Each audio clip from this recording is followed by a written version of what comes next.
और एक और बड़ी खबर के साथ में शुरुआत करेंगे। दिल्ली से खबर है, आज कांग्रेस स्क्रीनिंग कमेटी की बैठक होने जा रही है और हरियाणा के लोकसभा उम्मीदवारों पर चर्चा होगी।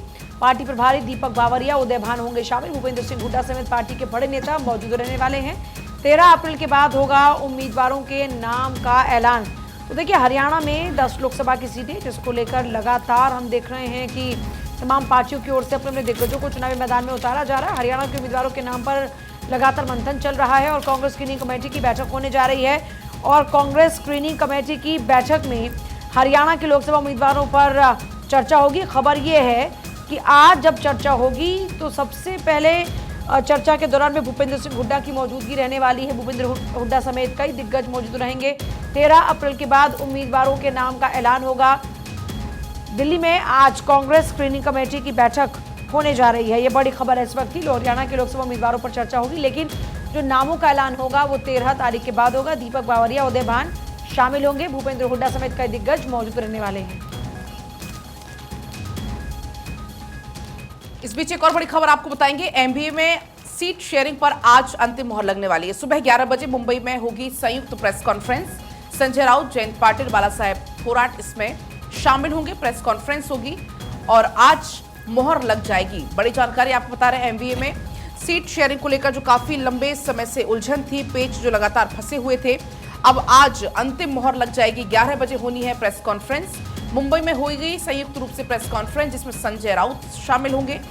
जयंत पाटिल और बाला साहेब थोराट संयुक्त रूप से प्रेस कॉन्फ्रेंस करते हुए सीट फॉर्मूला जो तय हुआ है उसका ऐलान करते हुए नजर आने वाले। आधिकारिक घोषणा आज हो जाएगी। एमबीए में सीट शेयरिंग पर आज अंतिम और फाइनल मोहर लग जाएगी। तो एमबीए की तरफ से आज संयुक्त प्रेस कॉन्फ्रेंस होनी है और सीट फॉर्मूला जो काफी विचार विमर्श के बाद, काफी लंबे मंथन के बाद जो तय हुआ है, उस पर आज आधिकारिक घोषणा हो जाएगी। तो देखिए, कहा जाता है कि योग से आप स्वस्थ रहते हैं, लेकिन फिलहाल योग का इस्तेमाल यहां पर पॉलिटिशियंस के द्वारा भी होना शुरू हो गया है। मतदाताओं को साधने का सहारा अब योग हो गया है। दरअसल मतदाताओं को लुभाने के लिए योग किया जा रहा है। दक्षिणी दिल्ली में प्रत्याशी योग करते हुए नजर आ रहे हैं। पार्क में केंद्र और राज्य की योजनाएं गिना रहे हैं। झुग्गी झोपड़ी में रहने वाले मतदाताओं पर खासा नजर है। और क्योंकि दैनिक जागरण मेरे पास, और अभी हम इसी खबर का जिक्र भी कर रहे थे ब्रेक टाइम में कि क्या कुछ किया जा रहा है पॉलिटिशियंस के द्वारा, तो यहाँ पर पूरा आर्टिकल दिखाया गया है और बताया गया कि तरीके से मतदाताओं को साधा जा रहा है। दरअसल सुबह सुबह सभी लोग पहुंचते हैं योग करने के लिए और ग्राउंड में, पार्क में योग करने के साथ साथ में उपलब्धियां गिनाई जाती हैं। आर्टिकल में लिखा है कि दक्षिणी दिल्ली लोकसभा सीट से भाजपा और आम आदमी पार्टी कांग्रेस गठबंधन के प्रत्याशी मतदाताओं को लुभाने के लिए हर संभव प्रयास कर रहे हैं। अब प्रत्याशियों ने मतदाताओं को साधने के लिए योग और व्यायाम का सहारा लिया है। सुबह होते ही संसदीय क्षेत्र के अलग अलग हिस्सों में मतदाताओं के साथ में योग कर रहे हैं। इस दौरान अपनी अपनी स्कीम्स को बताया जाता है। भाजपा और आपके विधायकों ने दाव लगाया है और तड़के 5 बजे ही चुनावी रण लग जाता है और ये सब चीजें शुरू हो जाती हैं। और कहा जाता है कि योग की जो परंपरा है वो बहुत पुरानी है, लेकिन अगर भारत की बात करें तो मौजूदा जो सरकार है, जब से ये सत्ता में आई है तब से हमने देखा कि किस तरीके से योग का प्रचार प्रसार किया जा रहा है। इंटरनेशनल योग डे को किस तरीके से बनाया जाता है और अब पूरी दुनिया ने ये माना है। आपको याद होगा कि पिछली मर्तबा इंटरनेशनल योग डे के मौके पर प्रधानमंत्री नरेंद्र मोदी खुद विदेशी धरती पर मौजूद थे और वहां पर तमाम लोगों के साथ उन्होंने योग किया। भारतीय जनता पार्टी अब योग के जरिए वोटर्स के बीच पहुंच रही है और वोटर्स को बता रही है कि सरकार की उपलब्धियां क्या कुछ हैं। और इसके जरिए कहीं ना कहीं सुबह सुबह, क्योंकि जिस तरीके से हम इस बात का जिक्र करते हैं साक्षी, कि सुबह सुबह तड़के 5 बजे आप देखिए पार्क से पहुंच जाते हैं नेता, वहां पर मतदाताओं के बीच, वहां पर जो वोटर्स और प्रिया, क्योंकि लोग काफी तादाद में आते हैं, फिटनेस को लेकर जो लोग कॉन्शियस होते हैं वो लोग पार्क में जरूर पहुंचते हैं योग करने के लिए। ओल्ड एज मतदाता हो या यंगस्टर्स भी हो, सभी पार्क में उस दौरान मौजूद रहते हैं। बिल्कुल, और उनके बीच में बीजेपी के जो तमाम बड़े चेहरे हैं वो पहुंच करके किस तरीके से सरकार कार्य कर रही है उनके लिए वो भी यहाँ पर बताते हुए नजर आ रहे हैं। हालांकि इसका कितना असर पड़ेगा वो तो आने वाले वक्त बताएगा, क्योंकि 4 तारीख को नतीजे आने वाले हैं। पूजा, और इस बीच आगे बढ़ते हुए अगली खबर बीजेपी से जुड़ी। बीजेपी का दक्षिण भारत पर खूब सारा फोकस नजर आ रहा है। केंद्रीय मंत्री अनुराग ठाकुर ने चेन्नई में रोड शो किया। इस दौरान बीजेपी उम्मीदवार विनोद पी सेल्वम के लिए वोट मांगते हुए वो नजर आए। तो कुल मिलाकर शुरुआती दौर से ही साल के हम देख रहे हैं कि बीजेपी लगातार दक्षिण के ऊपर फोकस कर रही है, साउथ के ऊपर खासा फोकस है, चाहे वो सभी स्टार प्रचारक हो, मुख्यमंत्री हो या फिर प्रधानमंत्री नरेंद्र मोदी ही क्यों ना हो। साल की शुरुआत का पहला दौरा भी प्रधानमंत्री का साउथ में रहता है और उसके साथ साथ में जब राम मंदिर की प्राण प्रतिष्ठा होती है तो वहां का रास्ता भी साउथ से ही होकर गुजरता है। तो कहीं ना कहीं चुनावी मकसद नजर आता है, चुनावी रणनीति नजर आती है। उम्मीदवार विनोद पी सेल्वम के लिए फिलहाल अनुराग ठाकुर वोट मांगते हुए नजर आए, उनके द्वारा रोड शो किया गया और वो तस्वीरें भी यहां पर सामने आई। तो दक्षिण भारत पर फोकस है, 129 सीटों में 29 सीटें ही हालांकि बीजेपी पिछली बार जीत पाई थी और यही कारण है कि 400 पार के नारे को संपूर्ण बनाने के लिए फोकस खासा दक्षिण के ऊपर भी आता। बिल्कुल, आगे बढ़ेंगे। स्मृति ईरानी का राहुल गांधी पर हमला। राहुल गांधी ने पीएफआई का समर्थन लिया। ये स्मृति ईरानी ने कहा, राहुल कहते हैं कि वायनाड के लोग वफादार हैं। राहुल ने अमेठी का अपमान किया है। गांधी परिवार में अंदरूनी कलह देखने को मिल रही है, ये केंद्रीय मंत्री स्मृति ईरानी ने कहा है, क्योंकि अमेठी को लेकर के जिस तरीके से चुनावी दौर में पूरी तरीके से वो उतरते हुए नजर आ रही हैं, तो उनका कहना था कि राहुल गांधी कहते हैं कि वायनाड के लोग वफादार हैं, तो वो बताएं कि जिस अमेठी ने उन्हें इतनी बार प्रतिनिधित्व का मौका दिया था, क्या वहाँ के लोग वफादार नहीं होते? अमेठी से सांसद और केंद्रीय मंत्री स्मृति ईरानी ने और क्या कुछ कहा, वो आपको एक बार सुनवा देते हैं। और एक महिला नेत्री को कांग्रेस में अंदरूनी कला है। दीदी क्या हार के डर से एक खेमा ऐसा है जो चाहता है कि राहुल गांधी को नेतृत्व से मुक्त किया जाए और एक महिला नेत्री को कांग्रेस की कमान दी जाए। मैं उस खेमे को आश्वस्त करना चाहती हूँ कि आप राहुल गांधी को पुनः अमेठी में हारते देखेंगे और आप अपना दावा कांग्रेस के नेतृत्व के लिए कर सकते हैं। तो देखिए, आप लगातार देख रहे हैं कि एक तरफ तो अमेठी पर अभी तक नजर बनी हुई है, क्योंकि अमेठी को लेकर अभी तक पिक्चर क्लियर नहीं है और ना ही रायबरेली को लेकर। माना यह जा रहा है कि 26 तारीख के बाद यहाँ पर तस्वीर होगी और उसके बाद पहले एक खबर ये भी मिल रही थी कि राहुल गांधी इस बार अमेठी में चुनावी मैदान में उतर सकते हैं और रायबरेली से प्रियंका को मौका मिल सकता है। लेकिन ये सब कुछ पिक्चर क्लियर होगी 26 तारीख के बाद। इस बीच महाराष्ट्र में सीएम योगी ने एक के बाद एक 3 चुनावी जनसभाएं की। सीएम योगी ने वर्धा, भंडारा में चुनावी सभा को संबोधित किया। नागपुर में गडकरी के समर्थन में वोट मांगा। अब देखिए, नागपुर से इस बार चुनावी मैदान में नितिन गडकरी हैं और ऐसे में उनके लिए भी वोट मांगने पहुंचे उत्तर प्रदेश के मुख्यमंत्री योगी आदित्यनाथ। और देखिए, यूपी की कमान तो उनके हाथ में है ही। यूपी की 80 लोकसभा सीटों को दिलाने के साथ साथ उत्तर प्रदेश के मुख्यमंत्री योगी आदित्यनाथ की चुनाव में अभी और भी डिमांड्स हैं। अब लगातार देखना है कि उत्तर प्रदेश के मुख्यमंत्री योगी आदित्यनाथ चुनावी दौरों पर हैं और अलग अलग राज्यों में जाकर चुनाव प्रचार करते हुए नजर आ रहे हैं। इस बार महाराष्ट्र में पहुंचे और महाराष्ट्र में 3 रैलियां उनकी रहीं, जहां पर वो कांग्रेस के ऊपर हमला बोलते हुए नजर आए खास तौर पर। और लगातार हम देख रहे हैं कि राम मंदिर का जिक्र उनकी जुबान से होता है, बार बार होता है। और बीजेपी के फायरबार नेता हैं, जब प्रचार की बारी आती है तो उनकी डिमांड खूब रहती है और अब यूपी के अलावा अनेकों राज्यों में जाकर बीजेपी के लिए माहौल तैयार कर रहे हैं। और अब चलिए आगे बढ़ेंगे।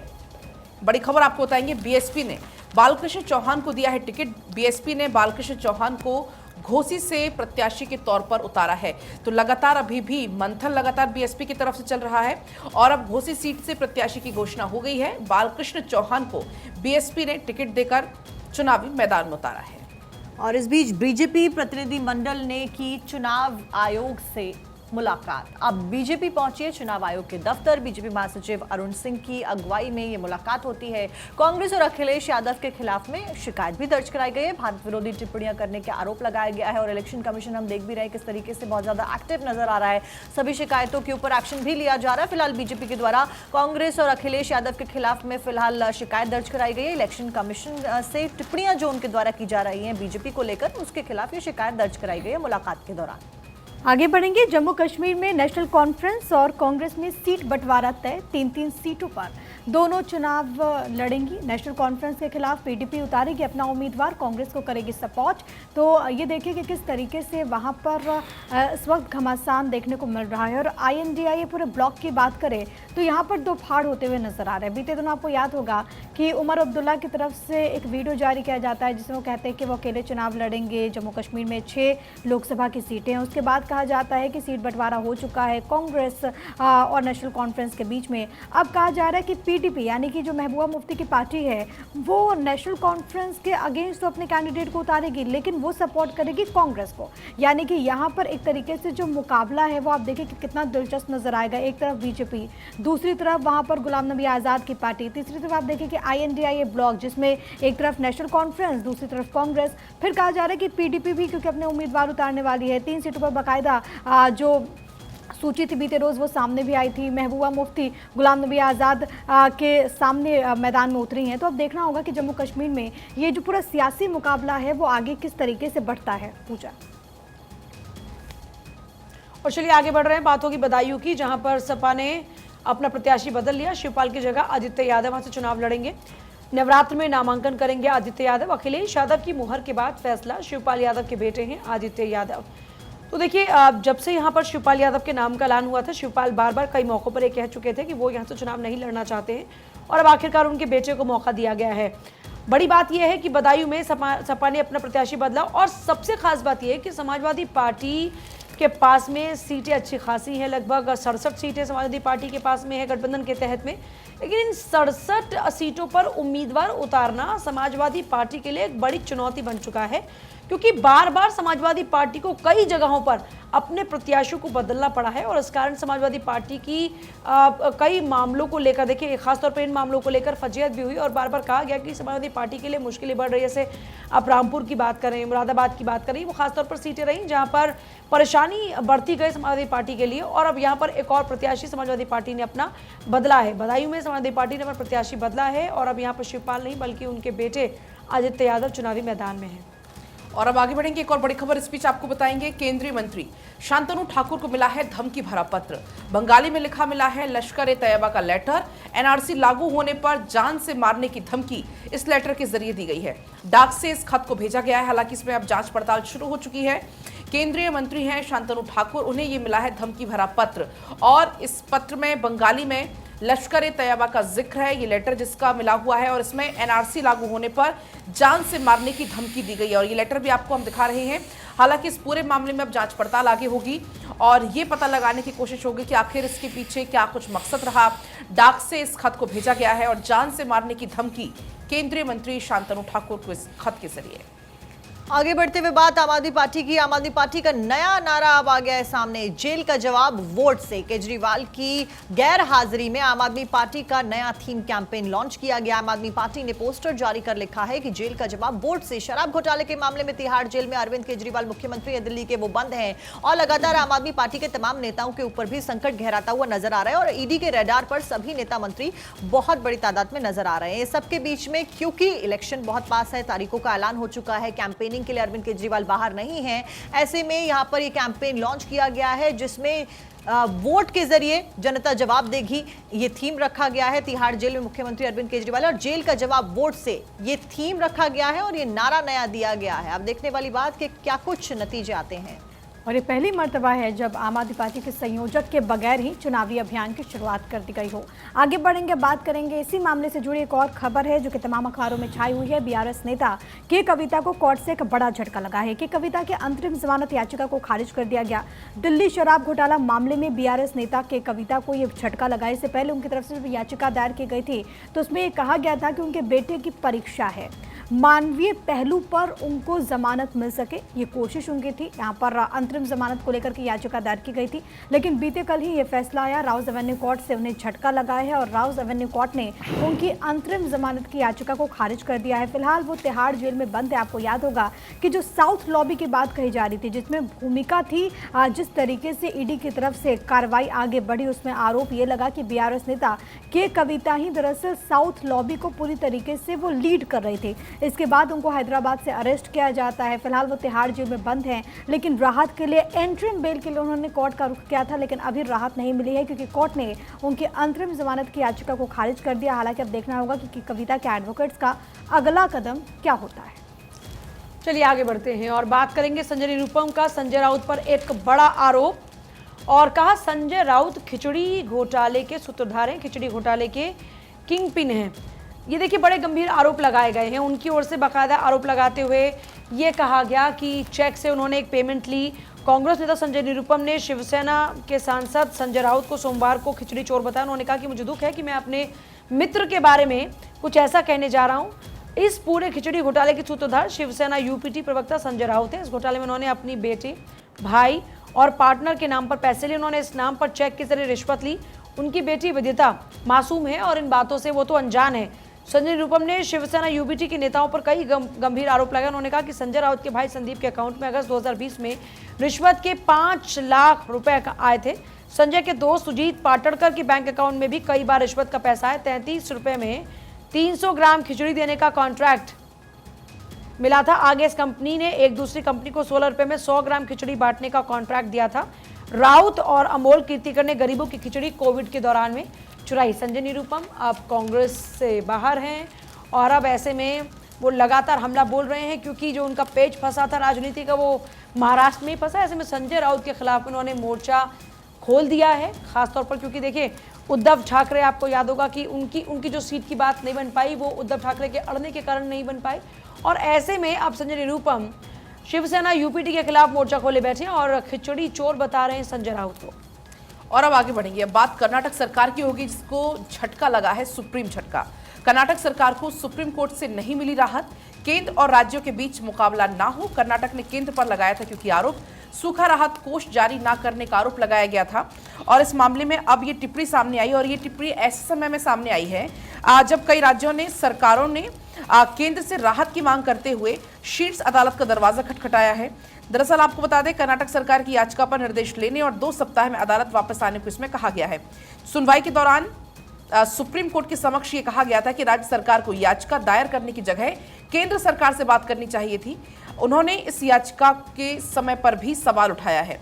वहीं आपको बता दें, कपिल सिब्बल ने कहा है इस पूरे मामले में कानून के तहत केंद्र को अंतर मंत्रालयीय केंद्रीय टीम बनाने के लिए 1 महीने के भीतर एनडीआरएफ से राज्य को सहायता का निर्णय लेना था, लेकिन उसने ऐसा नहीं किया। तो कुल मिलाकर वार पलटवार का दौर इसमें चल रहा है और साफ साफ ये कह दिया गया सुप्रीम कोर्ट के समक्ष कि राज्य सरकार को याचिका दायर नहीं करना था, बल्कि उसकी जगह केंद्र सरकार से बात करनी चाहिए थी और कुछ बीच का रास्ता निकालना चाहिए था। अगली खबर, पूर्व केंद्रीय मंत्री दिलीप रे की सजा पर रोक लगा दी गई है। कोयला घोटाले में दोषी करार थे दिलीप रे और अभी उनकी सजा पर रोक लगाई गई है। दरअसल चुनाव लड़ने के लिए दिलीप रे ने मांग उठाई थी कि उनकी गिरफ्तारी पर रोक लगा देनी चाहिए। कोर्ट ने सजा पर रोक अब लगा दी है और अब लड़ सकेंगे वो चुनाव। तो यहाँ पर ये बड़ा फैसला लिया गया। कोयला घोटाले में दोषी करार थे दिलीप रे और फिलहाल उनकी सजा के ऊपर रोक लगा दी गई है। को एक बड़ी राहत भी मिली है। आगे बढ़ेंगे। अयोध्या में 500 साल बाद मनाई जाएगी रामनवमी। अपने आप में क्योंकि लोगों की आस्था जुड़ी हुई है और लोग इसको लेकर काफ़ी उत्साहित हैं। रामनवमी पर 8000 मंदिरों में गूंजेंगे बधाई गान। 50 क्विंटल फूलों से सजेगी राम जन्मभूमि। सूर्य की किरणों से होगा रामलला का अभिषेक।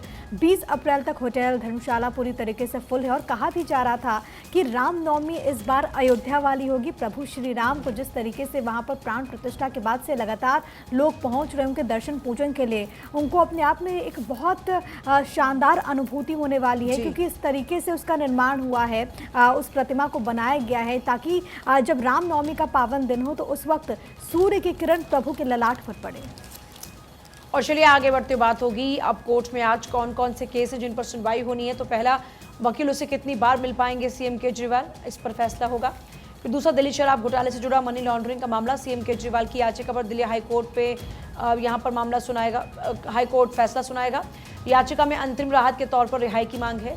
फिर तीसरा, सीए कानून के अमल पर रोक की अर्जियों पर सुनवाई होगी, सुप्रीम कोर्ट करेगा अर्जियों पर सुनवाई। चौथा मामला रहेगा दिल्ली वक्फ बोर्ड से जुड़ा हुआ मनी लॉन्ड्रिंग का मामला, आप विधायक अमानतुल्लाह खान के खिलाफ शिकायत पर आदेश होगा। इसके अलावा जो पांचवा मामला रहेगा, देखिए अगर पांचवें मामले की बात करें, बीजेपी नेता सुब्रमण्यम स्वामी के खिलाफ मानहानि मामले पर सुप्रीम कोर्ट में सुनवाई होगी। और हेमा मालिनी पर अभद्र टिप्पणी का मामला भी जो छठा केस रहेगा, कांग्रेस प्रवक्ता सुरजेवाला की इस पर पेशी। अब्बास अंसारी पिता मुख्तार की आखिरी रस्म में शामिल हो पाएंगे, सुप्रीम कोर्ट में इसी को लेकर सुनवाई। तो ये वो मामले हैं जो अलग अलग कोर्ट में आज लगे हुए हैं और इन पर सुनवाई होनी है।